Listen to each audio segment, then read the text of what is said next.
Hello everyone, welcome to my channel. Keep it simple but significant. I am your host Sasi. Let's start today's discussion. Which of the following parliamentary committees does not draw any member from राज्य सभा?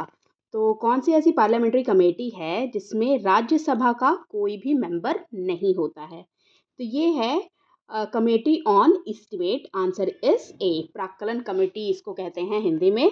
और इसमें कोई भी member जो है वो राज्यसभा का नहीं होता. इसमें कुल 30 मेंबर होते हैं और इस कमेटी को कहा जाता है mini Lok Sabha. Okay, mini Lok Sabha इस कमेटी को कहा जाता है.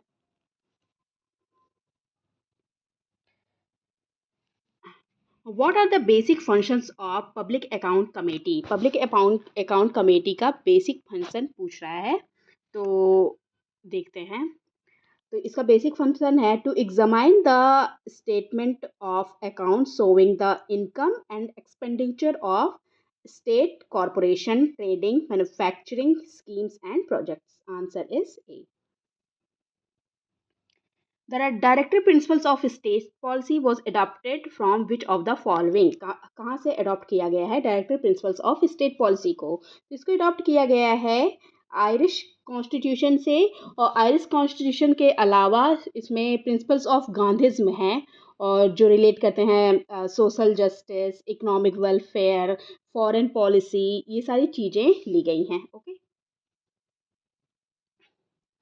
Which of the following holds control over district courts and other subordinate courts? किसके पास कंट्रोल होता है डिस्ट्रिक्ट कोर्ट का और अदर सबऑर्डिनेट कोर्ट्स का? तो की कंट्रोल होता है हाई कोर्ट के पास. Answer is C. High courts of the state hold controls over the district courts and the other subordinate courts including posting, promotion, leave of the person belonging to the judicial services. In which year was the Legislative Council of Andhra Pradesh created for the first time? Andhra Pradesh का legislative council first time create किया गया था कब? 1957 में. Okay. और इसको abolish किया गया था 1985 में और फिर रिवाइव किया गया इसको 2007 में. In which of the following cases the president can appoint duly qualified persons as additional judge of a high court for temporary period? किसी पर्सन को एडिशनल जज के रूप में अपॉइंट करेंगे हाई कोर्ट में टेम्पररी पीरियड के लिए. तो इनमें करेक्ट ऑप्शन पूछ रहा है. तो when there is a temporary increase in the business of a high court, high court के बिजनेस में कुछ काम बढ़ गए हैं तो वो अपॉइंट कर सकते हैं. बिल्कुल. when there are areas of work in the high court, high court में वर्क बढ़ गया है तब अपॉइंट कर सकते हैं. दोनों के दोनों सही हैं. So the answer is C, both 1 and 2. What is the meaning of locus study? तो लोकस स्टडी का मतलब क्या होता है? तो इसका मतलब होता है a person whose rights are infringe alone can move to the court. Okay. और no one else to seek a remedy. Which state government challenged the constitutional validity of the coal-bearing areas Acquisition and Development Act 1957? तो कौन से state government है जिसने challenge किया था acquisition and development act 1957? तो ये गवर्नमेंट है आपकी वेस्ट बंगाल की. Answer is C. Okay.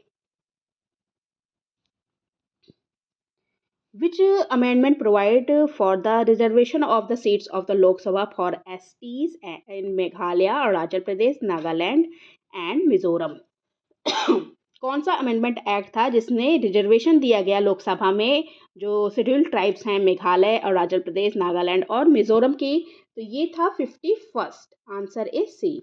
51st amendment के थ्रू ये हुआ था आपका 1984 में. इसके थ्रू रिजर्वेशन दिया गया लोकसभा में मेघालय, अरुणाचल प्रदेश, नागालैंड और मिजोरम के शेड्यूल्ड ट्राइब्स को.